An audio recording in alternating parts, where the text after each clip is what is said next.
What is going on, everybody? Jon Impemba here with James Grande. Welcome into the Fantasy Alarm NBA DFS Playbook Show. It is opening night of the 2023-2024 NBA season. James, my friend, you and I have waited a long time, it feels like, to get the NBA season going. We were here every day doing the MLB DFS show, and we kept on telling you all that NBA is coming, NBA is our sport, and NBA is finally here. Excited to tip it off. 2 games here on the opening night main slate. Let's go! We're back, John. We are back. As I slam my desk, and hopefully my dogs don't start barking, because that would be super unfortunate. But it's good to be back. 2-gamer to open up. Typical tip-off slate where you get the TNT games, you get the TNT crew nice and early, right? Yep. So yeah, I'm excited it's back. It's a fun opening night slate. A lot of high-powered, high-octane teams, potentially, all out west. So potentially one of the representatives in the NBA Finals with Lakers, Nuggets, Suns. It's a little odd Warriors. they gave us 2 West Coast games to kick off, right? Because we have one of those games starting at 7:30 Eastern, which is like a 5 o'clock Mountain Time game for Denver. Why couldn't they have given us, I don't know, Sixers Celtics or something like that? Celtics Bucks to kick it off. Bucks, Miami versus Milwaukee with the Dame Lillard story would have been nice. Anything like that. But instead, they gave us 2 West Coast Western Conference games to kick off the slate. But that doesn't matter. We have basketball back, which is what we really care about here. And I might as well just plug it. Right, we have the Fantasy Alarm All-Pro package available to those of you who are not yet members of the Fantasy Alarm family. That means you get access to all of our NBA DFS premium content all season long, along with all of our premium content on site. Our NFL DFS package, playbook and content absolutely smashed in week 7. Our NHL DFS content is out there killing it as well. There's only been 1 NHL slate that I haven't cashed on so far. Ooh. And it was a 2-game slate where I just picked the wrong goalie. Really my fault, not necessarily their fault. MMA DFS, they've been crushing it. So Go ahead, sign up today if you're not yet a member of the Fantasy Alarm family. If you go to fantasyalarm.com/lock, promo code LOCK, we'll get you our annual subscription package for less than $16 a month.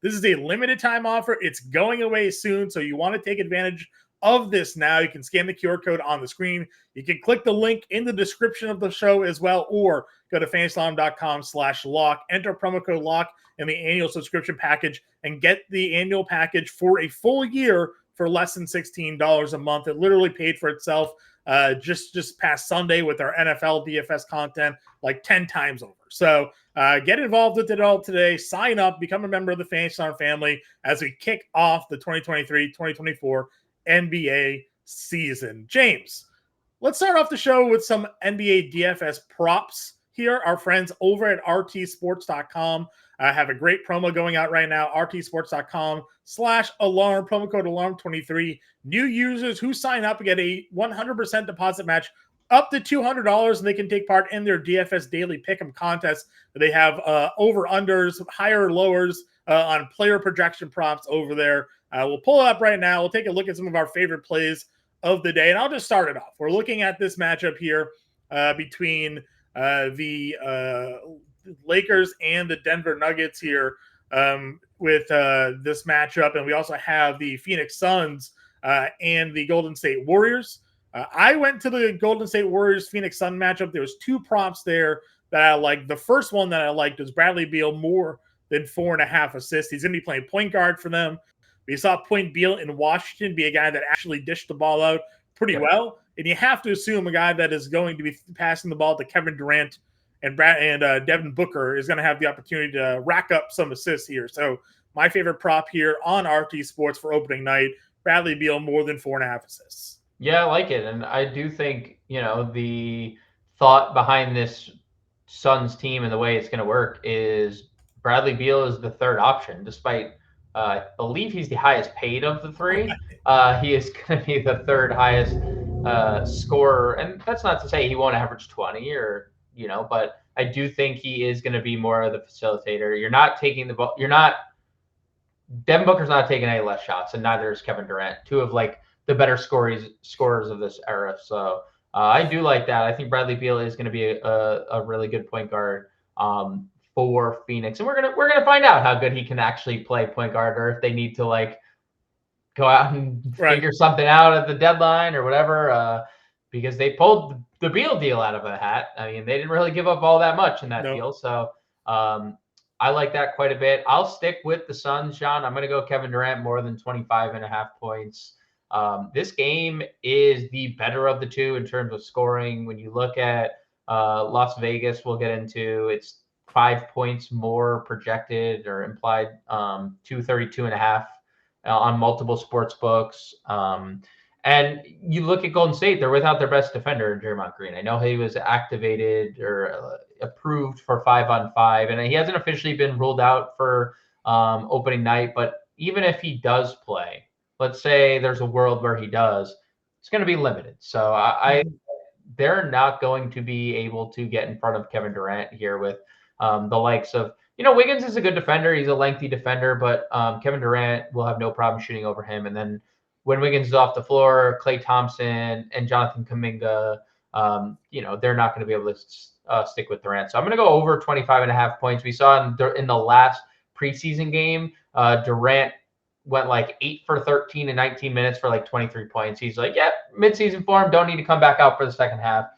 Kevin Durant is going to kick off the 2023-2024 season with a bang.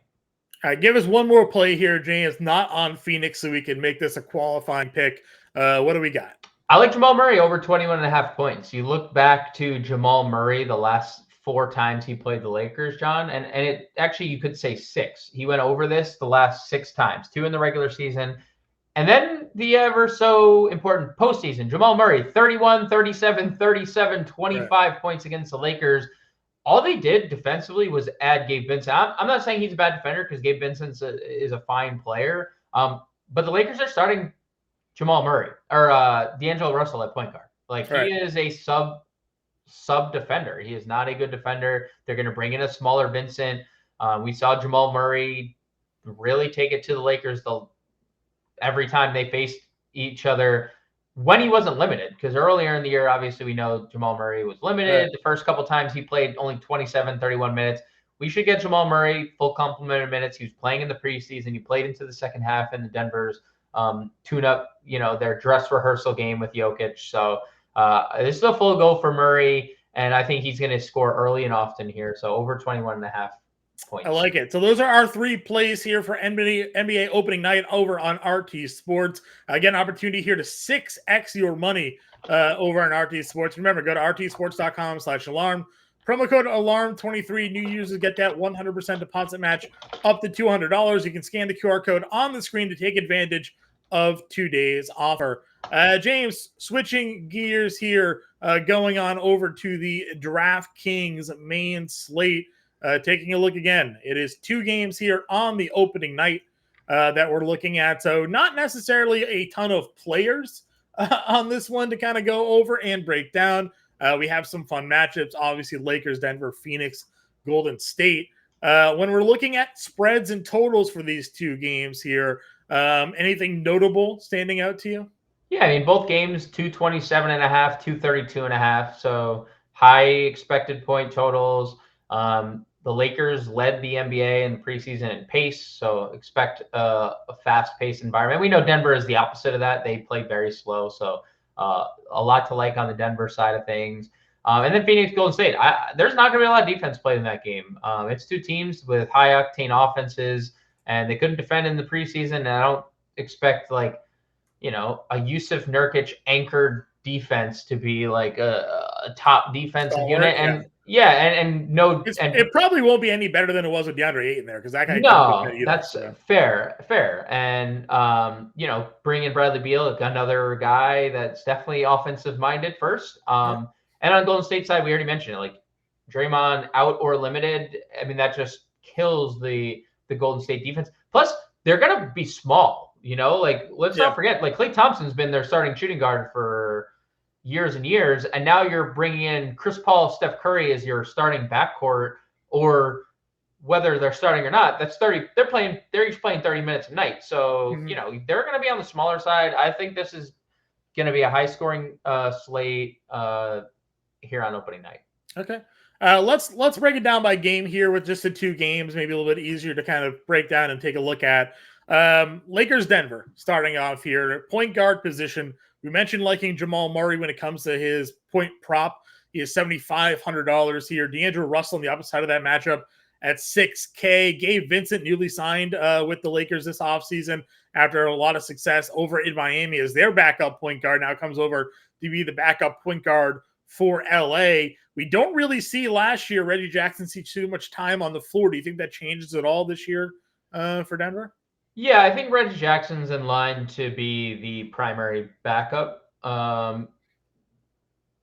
So, like, what that means, 17 minutes probably on a max, maybe early on. We see that, like, 16, 17 minutes while Murray's and everyone's working their minutes up. But we saw Jamal Murray get deep into the 20s in the final preseason game, like their tune-up. I think right off the bat, like 32, 33 minutes is like a fair projection for Murray. So, yeah, Jackson's going to play, and we know that he can score.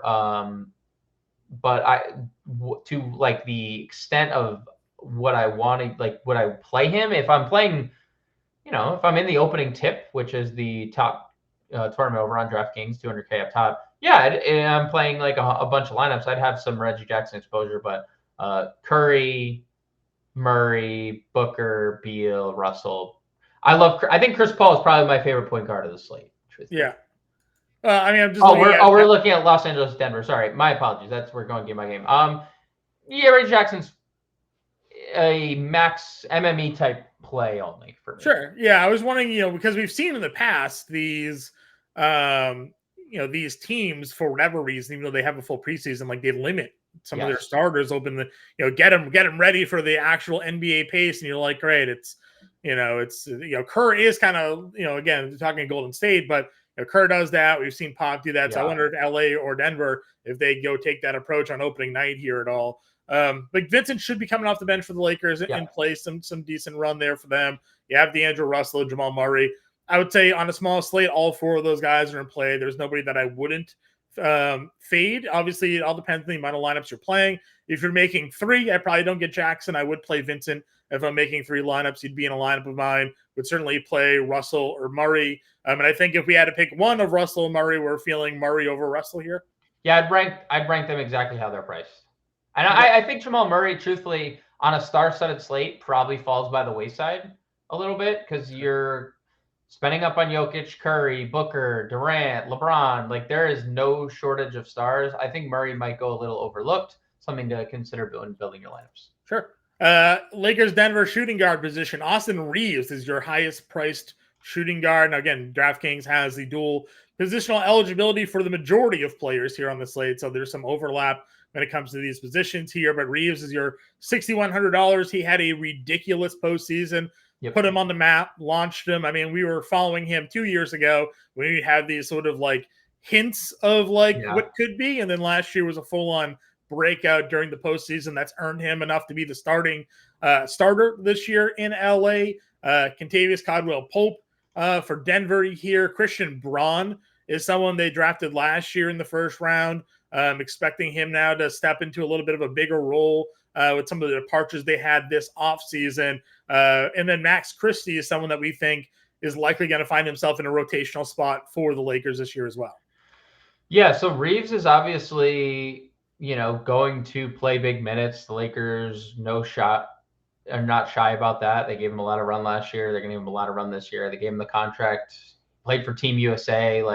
He's played a lot of basketball this offseason, so I don't think there's going to be a shortage of minutes. We should see full complement right off the bat.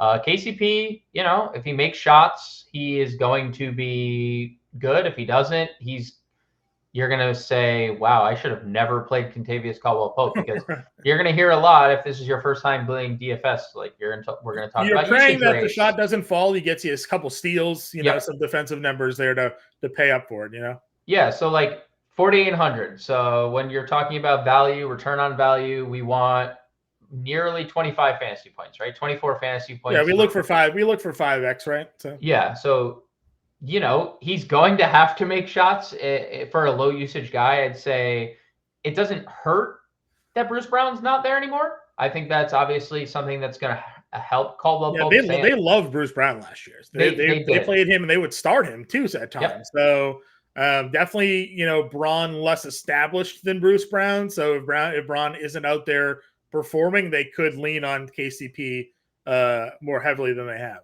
Yeah, and for the record, like I probably lean Christian Braun over KCP because I almost feel like Christian Braun is like the younger version of KCP, like hustle, defense. Like we saw Christian Braun come up with a lot of steals in the postseason, make a lot of plays last year. And he is going to fill in that Bruce Brown. He's what Austin Reeves was 2 years ago. Yeah, he's kind of what Austin Reeves was 2 years ago, but he's going to be their Bruce Brown. Like, I think that's why, we saw the Mike Malone thing, like Brucey B's coming back. Like he didn't, but they were also okay with it because Christian Braun was their first round pick 2 years ago. And so I think I do like Christian Braun. I would save the 400 if you're talking between him and KCP. I would assume before ownership comes out, like that would be the case for the field. Like I feel like Braun is probably going to be the more popular play of the two. It is worth noting though, John, he didn't play during the preseason. Mm-hmm. So like, there is something to be said that like KCP did have that ramp up where Christian Braun didn't. And does Strother find his way into the rotation all? First round pick this year? Yeah, he was awesome during the preseason too. Yeah. Like awesome. Maybe. Because you also think like Michael Porter didn't play during the preseason either. Like Porter didn't play during the preseason. Christian Braun, like two of their primary rotation pieces didn't play. I could see a scenario that Strother plays. Apparently he's dealing with a little bit of an ankle sprain, so we don't know the full extent of this injury, how long it's going to take him to recover. It says his status for opening night could be in jeopardy, but again, 6'7" stretch, right? Like guy, as you mentioned in the preseason, averaged 3.5 threes per game during the preseason. So could be a guy. You look at this rotation, we talk about this a lot, like how deep do these teams go off their bench and how deep will they go on opening night? And we'll work through the positions here, but the depth for Denver definitely feels like it's not as strong. Where Strother could get early minutes. Now does he play 10? Does he play 15 off the gate? That's what we'll have to wait and see. Maybe best to not play him on opening night and see what his role looks like, so you can plan for the next time Denver takes the floor. But definitely not a spot to ignore, I don't think, because Christian Braun, did see minutes last year sporadically, but that team felt a little deeper than it does this year. I think I don't disagree. I also think Denver is expecting players to take leaps. So like Christian Braun take a leap, and then they like Peyton Watson, and he is a backup big that he's a defensive minded player. He's probably going to play a bunch, and Zeke Njai is going to play a bunch. So like, I don't disagree. They just are really young. Outside of Reggie Jackson, like their backups are all young, and maybe, like you said, maybe they aren't as deep, but it is also hard to be as good when you have Bruce Brown in your back pocket. Like that's your sixth man. We've seen year in, year out, like Bruce Brown is severely underrated as a basketball player. And so that loss is definitely going to hurt. And maybe Strother does play. Traded literally for nothing from Detroit to Brooklyn. So, it speaks a lot to that. Small forward here. LeBron's your top price up, $9,300. Michael Porter's at 58. You and I are big Michael Porter stands, though maybe eventually he'll become the player we wish he would be. And then after that, it's a big dump off. We talked about some of these guys here, but Taurean Prince is going to be in the starting lineup for the Lakers here. Small forward, power forward eligibility as well, along with LeBron. Because it's a 2-game slate and because he's going to be starting, I imagine Taurean Prince may be the highest rostered player on this slate. Yeah, I mean, he's going to allow you to get a lot of what you want because he's 3,500 and he's multi-position eligible. You can play him at small forward or power forward. So you could technically play him at 4 different spots on this slate. It's a nice luxury to have. you just have to ask yourself, like, if he starts off the game bad, does he play like any minutes outside of starting game, starting second half, right? Sure. Like that just could obviously be the case. It's a good chalk versus bad chalk situation. I think he is fine, and I'm willing to get to Taurean Prince. But also, like, you think about the Lakers, do they need Taurean Prince? Because they have LeBron who could play both forward positions, Right. and you have like Rui Hachimura who can slot in next to LeBron, and he's been really good since the postseason. And so I think although he is a good play, the Lakers also have like wing depth questions because is Max Christie going to be in the rotation? Like, Right. it seems that way based on, comments from their coaching staff and comments from, or just his playing time during the preseason. Like, it seems like Darvin Ham likes him, but we'll see. So I like Taurean Prince 35. For the record, I wouldn't really get to Michael Porter 58. He didn't play during the preseason, and with his like laundry list of injuries, like, is there a limit? I suspect there's some type of limit, which also goes back to your Strawther point. Like, maybe we see some Strawther. They started Hunter Tyson the final preseason game. Not that he was great, but he is, he's fine. He can space the floor a little bit and do a little bit of different things. So like, we'll maybe a dart on Hunter Tyson, but wouldn't go much. Like, you can play Reeves here, which is nice. You can play Christian Brown here, Yeah, which the is nice. multi-position eligibility certainly makes it so you don't have to go down here if you don't want to. I think because Prince is starting, people will see him. We talk about the 5X need. You only need 17 fantasy points to hit the 5X for us. And on a smaller slate, much like in the showdown slate, sometimes like you can have a guy score 10 fantasy points and it'd be enough to get you in the money or whatever if it allows you to spend up where you need to go. The common, like, I'll take a 0 in showdown NBA because I have Jokic as my captain. He goes for 150. So, we'll talk showdown slates another day, but definitely something to pay attention to when it comes to the build here on these smaller slates. Power forward position, again, a lot of these guys we've discussed. The only one we really haven't talked in depth about is Hachimura. And Aaron Gordon expected to come off the bench for Hachimura, but could end up being a guy that plays more minutes than the starter. Aaron Gordon, he's Aaron Gordon. You kind of know what you get out of him. It's very inconsistent on a night-to-night basis. I don't find myself on this slate probably locking in a power forward here. We'll talk about Phoenix, Golden State, where there are some better players maybe to target at this power forward position, but obviously with the dual position eligibility, you could put LeBron here. You could put Taurean Prince here if it makes your lineup builds a little bit easier. Yeah, I don't mind if you land on Gordon Hachimura. It's like not like you said. It's moot. It's fine. It's not sexy. It's whatever. But I would play both those guys if that's where my lineup took me. I think Hachimura is going to play more than Prince a lot, and I do think Aaron Gordon, he was ramped up. Like, I think full complement is right off the bat, and I think that's a big part of early season basketball. Like, you want guys that are going to be on the floor. So. Sure. Aaron Gordon playing 28 minutes in his final preseason game is definitely a plus. Yep. And then centers here. No positional eligibility, dual positional eligibility for AD to kick off the year, which, last year he was center and power forward at times. But you have Jokic, Davis, and then maybe Christian Wood off the bench, we assume, but we don't know. And then we have, the obvious top play here with Nikola Jokic. Yeah, I think Jokic, is going to be the most popular spend on the slate. And listen, Anthony Davis is a great basketball player who was really good in the 4 games against Denver in the postseason. He was really good against Denver last year in general. We've had question marks about Nikola Jokic's defense a lot, right? Like, that's been a thing for a while. Like, he's a premier offensive player who isn't always the most fundamentally sound on the defensive end. So I can get to either of those two guys. Nothing else, though. I'm not even considering Christian Wood 62. That price is insane. That's an insane price because how many minutes is Christian Wood going to play on this team? Is he even going to beat Jackson Hayes for like the backup center ultimately? I think there's a lot of questions for Christian Wood. So 6,200, no thanks. Yep. I'm with you there. All right, let's move on over to Phoenix Golden State. I think this is going to be the more entertaining of the two matchups here when it comes to like my favorite game stack. If you want to go to it, this is certainly going to be the game to take a peek at.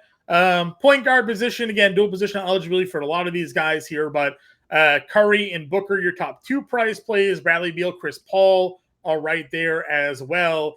Obviously, all 4 of those guys are in play. If we're looking to identify some of the backups here, though, James, what are your thoughts on the value on this slate here at point guard? Yeah, so I think we're going to see Chris Paul in the starting lineup, especially without Draymond out. I think GP3, Gary Payton, is going to be the primary backup off the bench. Again, the Warriors played their guys 30-plus minutes. Curry even had a game winner in preseason. Like, you don't see that, but Kerr ramped them up, and then the final preseason game, they played a half. But they're fully built up, so Curry's going to play big minutes, so I can't see more than like 13, 14 minutes a night or early on for Gary Payton. Pozinski looked really good in the preseason, but like we've seen what Steve Kerr does with rookies. They don't play. Wiseman didn't play, traded. Kuminga still hasn't played. He's scored the second most points per game in the preseason. Yeah. Moses Moody, oh, by the way, first round draft pick, doesn't even crack the rotation at this point. Yeah, need 3 guys out for Moses Moody to see the floor. Yeah, so I don't think Pozinski is going to be relevant here. I think Jordan Goodwin is going to enter the season as the backup point guard for Phoenix. I know Saban Lee is currently on the team, and we'll see what happens. I believe the rosters were already cut down. They needed to have that done yesterday.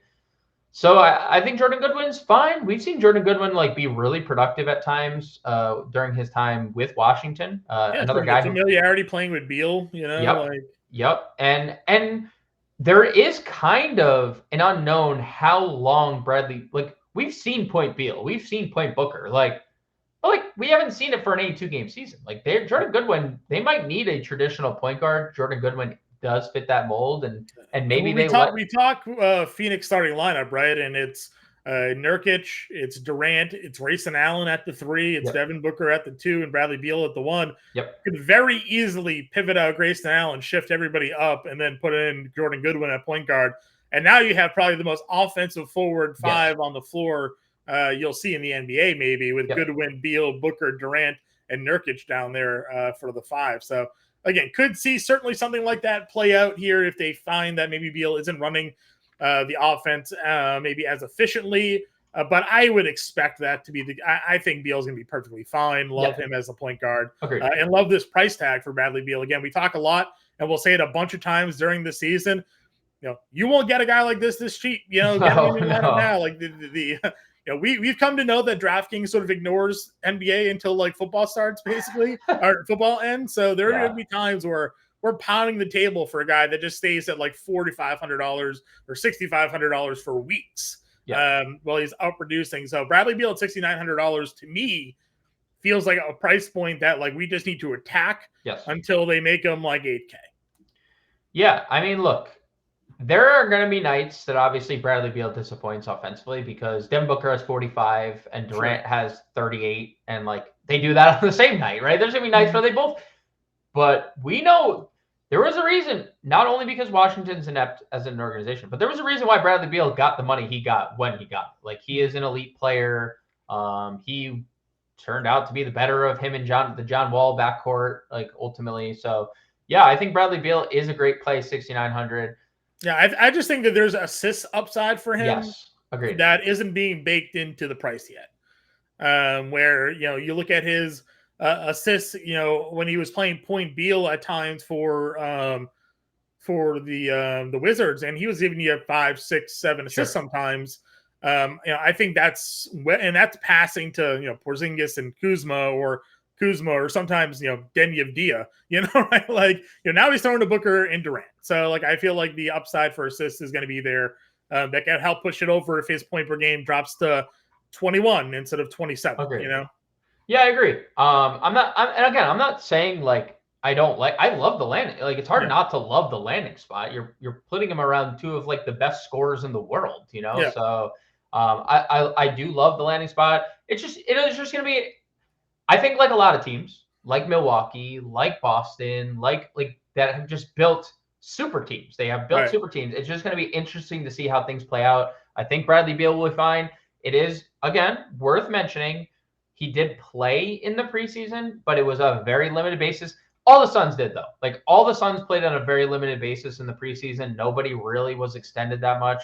I will say, like, I love Steph Curry here, 9,200. I think he has a massive advantage over Bradley Beal on the offensive end of the floor. Like, it's going to be really hard for Bradley Beal to chase him around for, 30 minutes in this game. I also really like Chris Paul. Like, 5,600 for Chris Paul seems really silly. Yeah. Because if you think about Chris Paul without Draymond, doesn't it just feel like Chris Paul's just going to operate as Draymond offensively, right? Where Curry's just constantly coming off screens. They run the offense through Draymond a lot of the time anyway. Now they can just run it through a better ball handler than and Chris Paul is 5,600, where like I would not be shocked if Chris Paul like doubles every game Draymond's not there, because the offense just, you have literally two of the best shooters of all time, if not the I two do best wonder shooters. on Paul's scoring ability. I was looking at his prop. It was at 11.5. Sure. I was like, does he score enough to get over? Does he get double-digit points with Curry and Clay and Wiggins and that crew? Like, I wonder if he shoots enough. I agree. I think the assists are going to be there for him, because now Curry is just going to be running without the ball, or just coming off picks and screens and things like that. But I do wonder if Chris Paul could just take on, he's obviously a better shooter than Draymond. Yeah. But like Draymond doesn't score. He just runs the offense. Like I wonder if that happens to Chris Paul, where it's like, 8 points a game, because he doesn't need to be that guy anymore. So I think you're definitely right that the scoring is definitely going to, I mean, it's been taking a drop off regardless, right? Just 13.7 points per game. This is a guy who's averaged 20 in a season. What I think is going to happen, this is what Steve Kerr is going to stagger Curry and Chris Paul a lot. So Curry plays whole first, Chris Paul early sub. Chris Paul is going to run the second unit. It's going to be him and Clay and Kuminga. That's going to be like the unit. And I think Chris Paul is going to find plenty of offense with playing with the second unit. So I don't disagree where I think the scoring is going to even fall off from the 13.7 that it was at last year. But I wouldn't be shocked that early in the year, or games where Draymond's limited, or games that, where they're figuring out the rotation and he's running second units, he's scoring as well. Like, he's going to be the primary facilitator when Steph Curry, like when they're starting units on the floor. But that second unit that I'm expecting he runs, sure, he's going to be one of the top scoring options. Him, Kuminga, and probably Clay, because that's always how Kerr has like staggered his rotation. Fair point. Moving on over to shooting guard here. Again, multi-position eligibility. A lot of the same guys here. Curry, Booker, we know are certainly locked in. You do have Clay, you have Grayson Allen, you have Eric Gordon, sort of the next three likely to at least crack a lineup here. Last year, Klay Thompson was rather inconsistent, at times disappointing, to say the least. What are your thoughts now going into this season for Clay, Grayson Allen entering a starting lineup, where I don't know how if he takes a shot, he probably gets a bunch of dirty looks, right? From Durant and Booker and Beal being like, what's he doing out here? Though his job is basically to be like a bet poor man 3-and-D. And then you have Eric Gordon coming off the bench, who might eventually play over Grayson Allen at some point. I don't know. What are your thoughts here? Isn't it funny? Like, because Clay did have like a down year, and then you look, it's like 41% shooting from three, 21 points per game. You're like, oh, all right, that was still pretty good. But like, he just never paid off his price. No, never. No, from a DFS standpoint, I couldn't agree. I completely agree. I'm just saying, like, outside looking in, you're like, oh, Clay had a down year, and then you're like, oh, 41%, 21 points per game. Oh, okay, he was pretty good. Yeah, 6,500 is not the best. I will say he has the best eligibility on the board, right? Shooting guard, small forward is you play him at 5 positions, so it is a good thing to have. And you can say that about Allen. You can say that about Gordon. I would prefer the starter, and I expect that to be Allen, as you alluded to. I don't hate Eric Gordon. He was pretty good in the preseason. He also started a couple times in the preseason, so that's obviously something to keep in mind. He looks healthy. Some of his best seasons were with the Suns back in the day. Eric Gordon's Suns. So I would maybe take a shot at Gordon if I'm playing multiple lineups, because he's another guy that.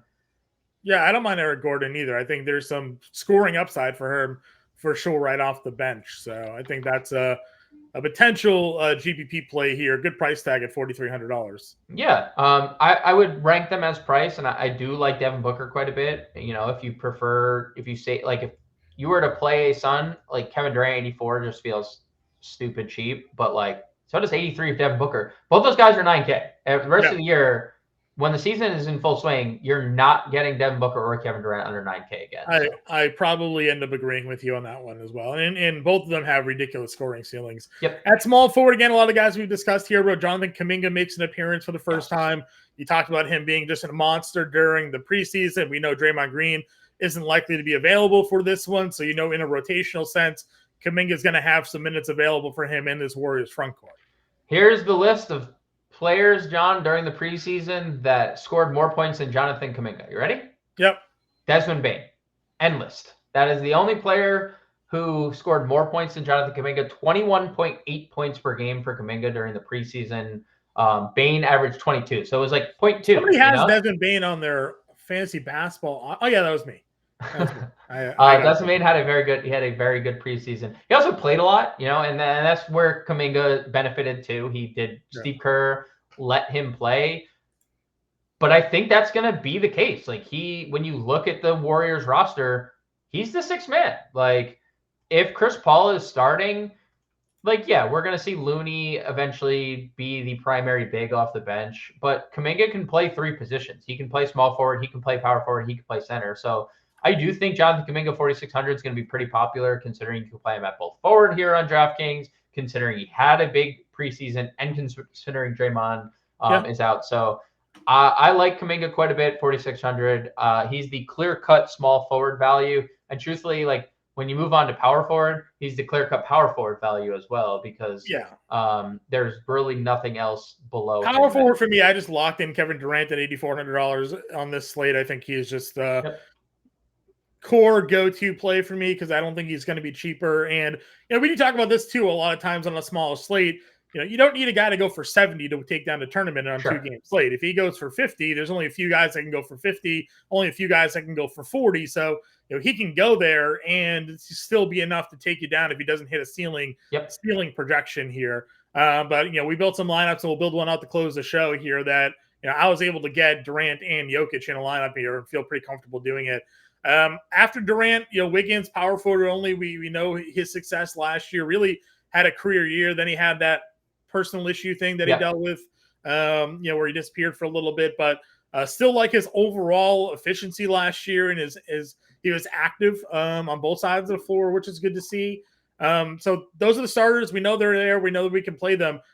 Nasir Little, Bates Diop, Yuta Watanabe, anybody like that for you for value, dart throw? We know Kevin Durant, if he's healthy, he plays big minutes. So I don't think there's anything there. Yeah, I'm with you there. And center here, Jusuf Nurkic, Kevon Looney, Drew Eubanks.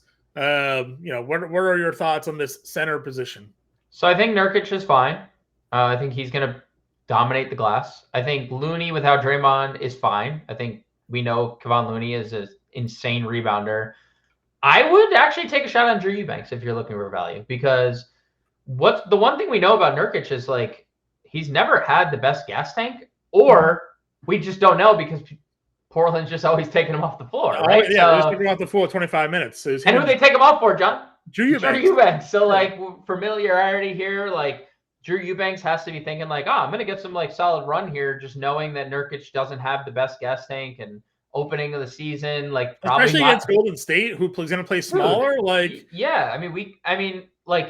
So I don't hate the idea of a backup center when the backup center has an opportunity to play 20 minutes. So I don't hate the idea of Eubanks. I think Nurkic and Looney obviously have higher ceilings and whatnot, but Eubanks does, they're $1,600 cheaper than Nurkic for, Nurkic just, could there be foul trouble? Could there be there's a lot of question marks with use of Nurkic at times. So I would rank them as price, but I would take a look at Eubanks. Yeah, I made a lot of money on Kevon Looney rebound props last year. Yes. I don't see one listed quite yet, but if it's like 6.5 again, like it was what they used to just put him at last year because he was coming off the bench, like I would hammer the over on that. I'd be curious to see what we have for a Looney rebound prop going into this game here, because if they do take off Nurkic and have to go smaller, like Looney's just an absolute rebound vacuum.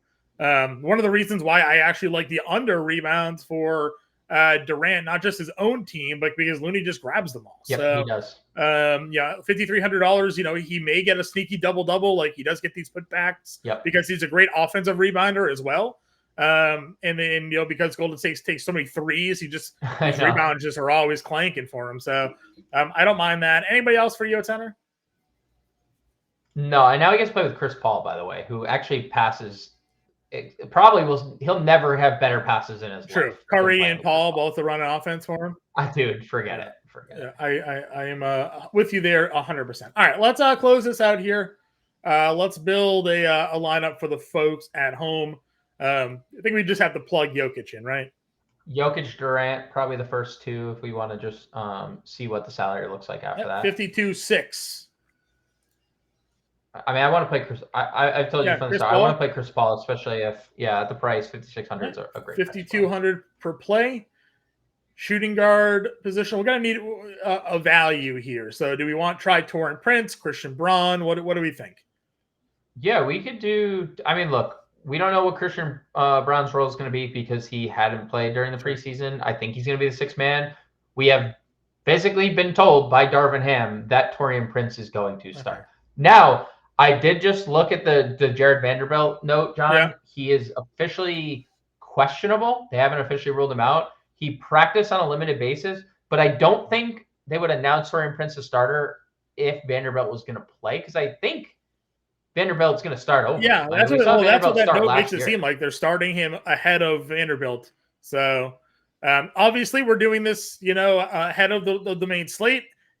More than any sport that we cover, the NBA lineup roster lock is as important as almost any other information that you 100%. Could research for the 30 hours leading up to a slate, and the 10 minutes before the slate is the most important of anything. So we'll go Taurean Prince here to start, and then obviously if Vanderbilt gets ruled in, we'll have to make a pivot, to that spot. Vanderbilt $4,100, but Prince at 35 gives us a little flexibility. $5,600 we need a shooting guard, forward, and utility spot. Wish Bradley Beal was here for us, John. Yeah, I know. Bradley Beal, I think, fits in as a guard. I do want to put Beal in at 69. That gives us a $5,200 shooting guard, forward, and a util play. Did you want to go Kuminga? Kuminga's going to be the primary guy. So we got a $5,500 shooting guard and utility here. We love Phoenix. Like, I'd be willing to take a shot on someone like Eric Gordon off the bench or like a Eubanks off the bench if that got us like somebody else. Gordon gets us a 6,700 util, which is Nurkic. It's Klay Thompson. It would be 4 if we'd be stacking Phoenix essentially, which I don't. Well, we got 3. We got 2 Golden State. We got 3 Phoenix, 1 Denver, 1 LA.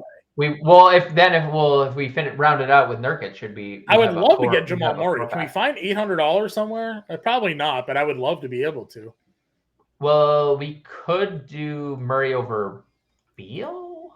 Gives us 61, which would be, I guess, Austin Reeves or D'Angelo Russell.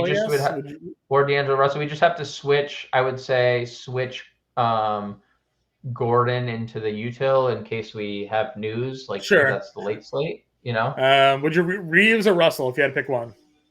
I would probably play. I think Reeves does a little bit more. Sure. So I would say Austin Reeves. So there it is. No money left on the table. We got Chris Paul, Austin Reeves, Taurean Prince, Kevin Durant, Nikola Jokic, Jamal Murray, Jonathan Kuminga, and Eric Gordon as a early look at the Tuesday opening main slate. James and I will be back live at 5 o'clock Eastern, like we will every day, Monday through Friday. Breaking you down all the latest news and updates for everybody, taking you into the 6 o'clock hour. And then we'll be in the Fantasy DFS Discord, which again, you can get when you become an all-pro member. The scroll's down on the screen, but I'll toss the QR code up here for everybody once again. You can scan that QR code, become a member of our all-pro subscription package here and get into our premium Discord. We'll have advanced lineup lock news, roster updates, and answering all of your questions leading into lineup lock here. So sign up today, fantasyslam.com/lock, promo code lock, or scan the QR code here on the screen. That is our inaugural 2023-2024 NBA DFS playbook preview show here. James, congratulations. I'll see you again 5 o'clock Eastern Time live to break it all down again for everybody. But until then, we'll see you later.